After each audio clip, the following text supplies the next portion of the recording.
You're listening to Everyday Engineering, the City of Madison's engineering podcast where we talk about infrastructure, complex topics explained simply, from the water that flows down your drain to the rain and snow that drains into the lakes, by way the curbs and streets we design.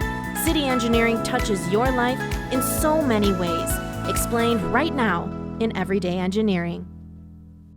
Have you put mulch thought into your yard this fall? If you haven't, after listening to this podcast episode, we hope you do.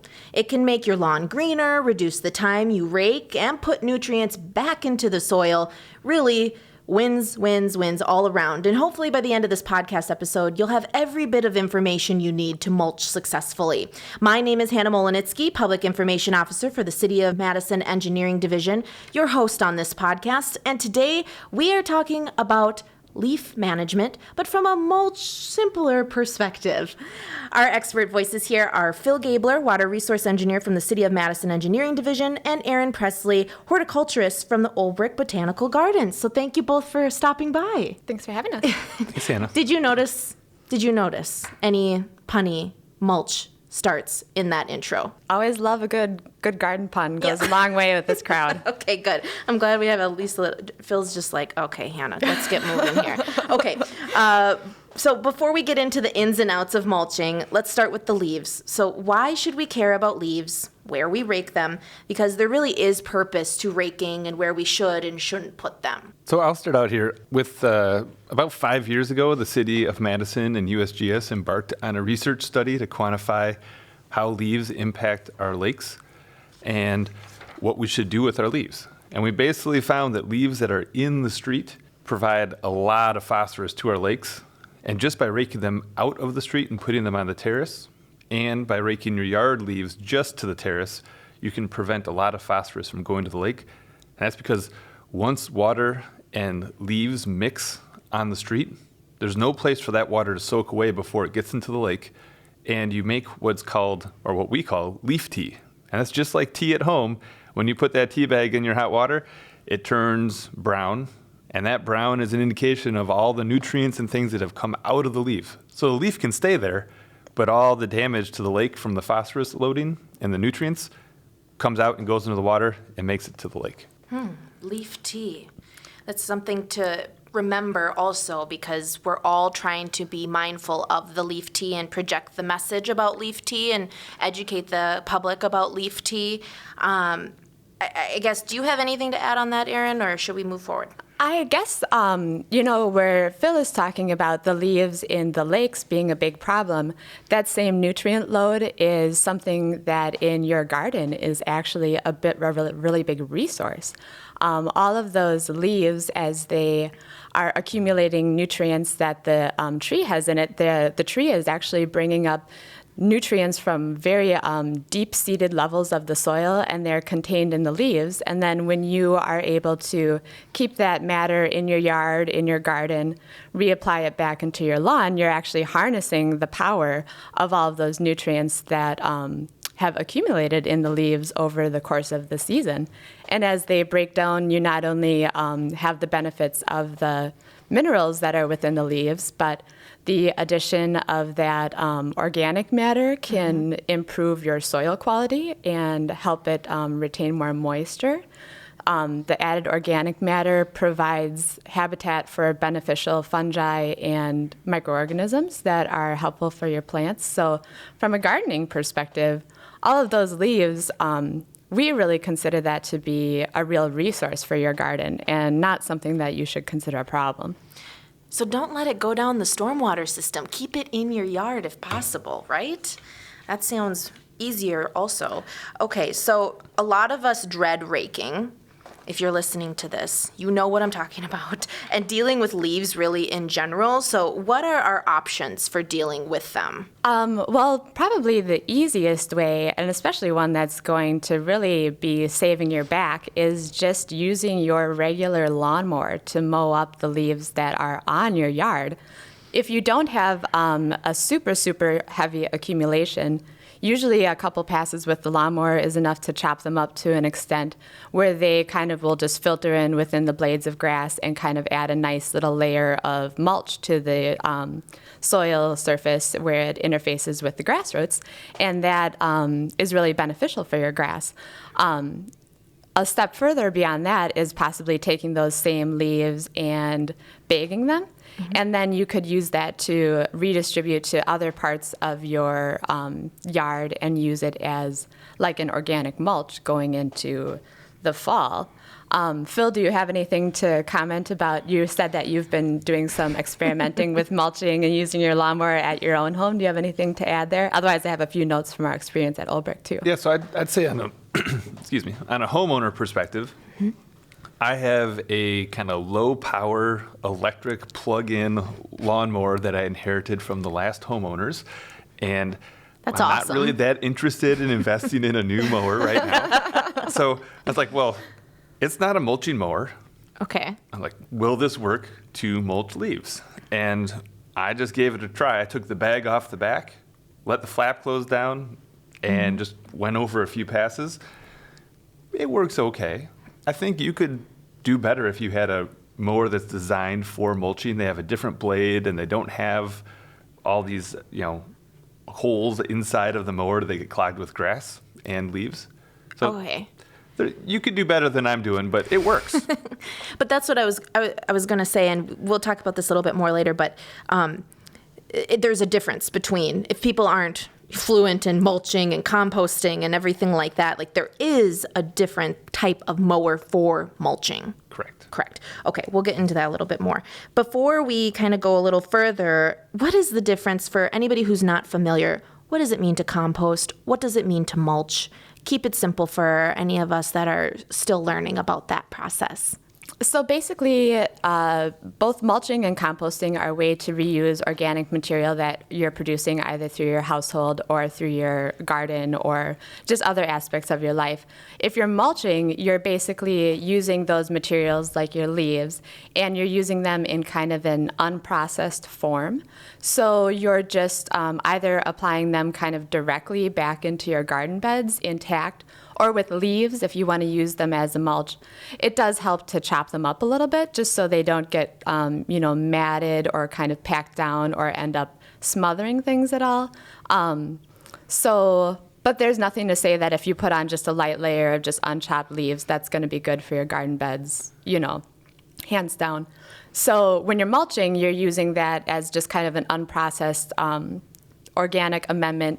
Usually you would put most mulches down on garden areas at about 2 to 3 inches of mulch is usually a good amount, and you want to avoid the base of trees or the exact base of your perennials. Keep the mulch, maybe about 1 inch away from the crowns of your plants themselves. But mulching really benefits the soil in a lot of ways. It adds organic material, promotes moisture retention, can really help prevent weed seeds from germinating because a lot of weeds need light to actually hit the seeds to germinate.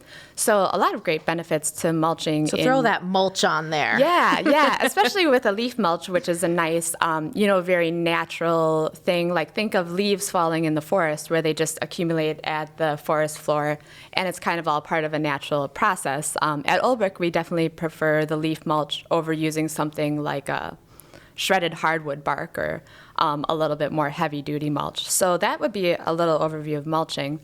Composting, on the other hand, is using those same organic materials, but you're using them a little bit further down the line of decomposition. So if you're really making a true compost pile, you're adding materials that are both carbon and nitrogen-based. So carbon-based materials. So how do you even know that? Yes, right. Help us out here. Kind of think of green versus brown.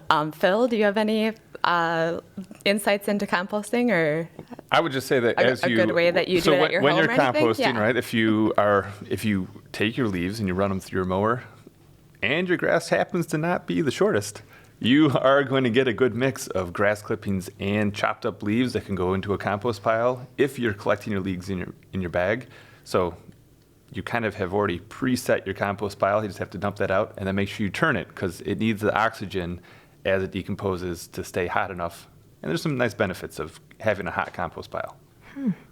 Okay, so we've kind of laid the foundation. We talked about the leaves. We talked about why we want to keep them, what we can do with them, the benefits of keeping them, and sort of that sort of process. But, what are the steps to actually mulch? So if somebody is kind of on their way listening to this podcast episode right now, on their way home, what do they need to do first to mulch successfully? And keep it simple for us. Sure. So if you're going to mulch leaves into your lawn, all you need to do is mow your lawn. Okay. And Step one. and not collect the stuff off of the mower, right? Just let it stay where it goes. Okay. If it's a side shoot, maybe you have to drive over a few times. If you have something that it's a mulching mower, you just mow your lawn like normal. And be careful that if your leaf load is super heavy, you might want to consider doing a little bit of raking ahead of time so your mower doesn't bog down. Right. Another thing that can be very helpful if you're looking to just chop up and mulch those leaves is pay a little extra attention to the height that your mower deck is set to. A lot of residential lawnmowers will go up to a height of about 3 to 4 inches. So if you have a lot of leaves you're looking to chop up, start with your mower deck set at the highest level, and then it won't get bogged down right at the beginning. And maybe you can do one full pass at, say, 4 inches, and then once it's kind of roughly chopped up, do another pass over at 3 inches. If you do have places in your yard where even after mowing, you have some pretty heavy accumulations, you can always feel to redistribute that material either by raking or even with a leaf blower and kind of blow it off into other areas and redistribute it where you feel like it's a little thin. Yep. Last year I raked up my little leaf duff pile that was too thick and put it on my garden bed as mulch, and it worked great. Also, if when you're mowing you have some spillover onto the sidewalks, your driveway, your neighbor's driveway, the street, carefully get out a broom and broom that back onto the grass. Keep those nutrients off of those impervious surfaces. Okay, fall mulching, spring mulching. Is there any difference? Or when I was looking up mulching to try to study for this interview, because I like to have at least a basis for this, there's some questions about mulching in the fall, mulching in the spring. Can we kind of tackle that briefly for anyone who's interested in doing it year-round? I think, anytime you have material on hand that is available to use as a mulch is a good time to use it. We at Olbrich, we are mulching year-round, especially the lighter kind of leaf mulch.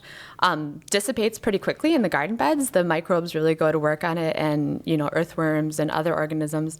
And so if we have bare spots in the fall, we'll put them to bed with a nice layer of mulch on the top, and then we definitely do a lot of spring mulching around emerging perennials as well. So it's not just fall. It can be fall, spring, whenever you want to do it. Yep, whenever you have the stuff on hand, I think it's a good time, honestly. Although if it's your lawn, I would not just let the leaves stay there all winter long, because they're going to come out of winter real wet and real hard to mow. Yes.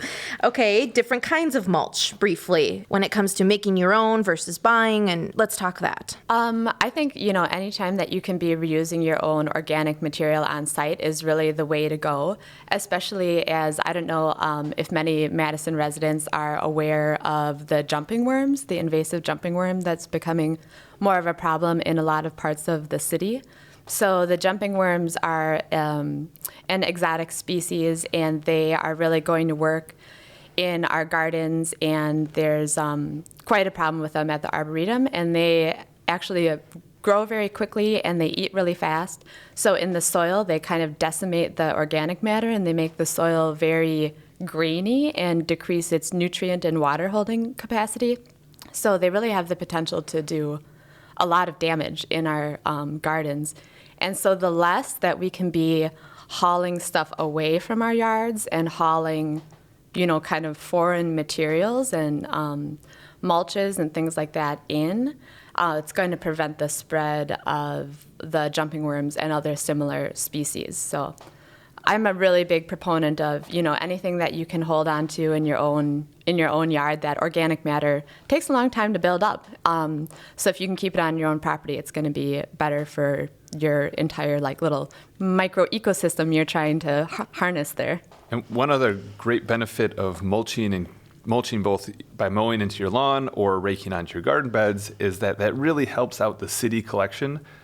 every leaf that you rake out into your terrace then gets picked up by an old garbage truck and driven to our compost facility. That takes a lot of gas, a lot of time, and a lot of effort. And if everyone is mulching as many leaves as they can, you're keeping all those nutrients and all the great benefits on your property. We also have a little smaller goat going through the python, as someone once referred to the leaf collection to me as. Oh, wow. And it helps out. We can have faster collection. We can have a little more time to do a better job and keep everybody, on schedule when they don't have to drive that garbage truck over to the composting facility every 4 houses. Sure. We only have a couple more minutes, and we got to get through a couple more things. We promised we would talk about mulch lawn mowers. Let's talk about that. Are they expensive? What do we look for? Help us find the right mulch lawnmower. So I did a little bit of research on this, Sure. and if you just buy a regular mulching lawnmower, they come gas and electric, riding and push, right? Everything other than kind of your real mower. Your real mower is not going to be a mulch mower ever. But you also, if you have a non-mulching mower, you can buy a little conversion kit. And essentially it blocks the chute where your grass will fly out the side, keeps it inside of that mowing deck, and lets it get chopped a couple times. So I think if you just look for a mulching mower and or a conversion kit, and your hardware stores can advise you on what exactly you need for your specific brand. Last question, and for each of you, any resources for residents listening to this that they can stay connected or help them either with mulching or leaf management? At Olbrich, we have a great library, and so if people have specific questions, they are, the librarian is happy to answer them either via email or refer you to books that would help you kind of address your mulching and composting questions. And if you're looking for a little bit more of a hands-on approach, we have both spring and fall cleanup classes that we run at Olbrich, and a big focus of those classes is different ways that you can reuse materials that are generated on your own property to really benefit your gardens and not be hauling a lot of stuff away. And I'll say that Ripple Effects, so that's Ripple-Effects, is the website that our permit group uses to push out information. On that website, you can sign up to get a text alert when it's going to rain. And this will reduce the amount of effort. If you want to keep the street clean, it really only matters if it's clean when it rains, and as we all know, leaves fall all the time. So you can get a text alert if it's going to rain more than a half inch in the next 24 hours, minimize the amount of effort to keep a clean street, and also get a good reminder that it's going to be rainy the next day and you won't forget your umbrella. We also, on ripple-effects.com, there's also opportunity if you want to sign up to get a sign to put in your front yard as well, to say that you are mindful of keeping the leaves out of the streets, to kind of spread awareness and education to your neighbors as well. Thank you both for stopping by. This was really fun. Thanks for having us. I had a lot of fun. This was great, and I learned a lot too. I hope you listening at home also did too, or on the bus if you're listening to this. A whole other part of the leaf management process includes leaf collection. So the city's streets division has a fall leaf and yard waste collection every year as well. So make sure to click over to cityofmadison.com/yard waste and click the pickup schedule button. And there's also an interactive map to show what crews are out when. So for all of these resources, you can just click over to the city's website, cityofmadison.com, and then click on the agency that it impacts. If you have more questions about this topic or anything else you'd like us to chat about, like us on Facebook, City of Madison Engineering, because we're here for you as a resource every day in engineering.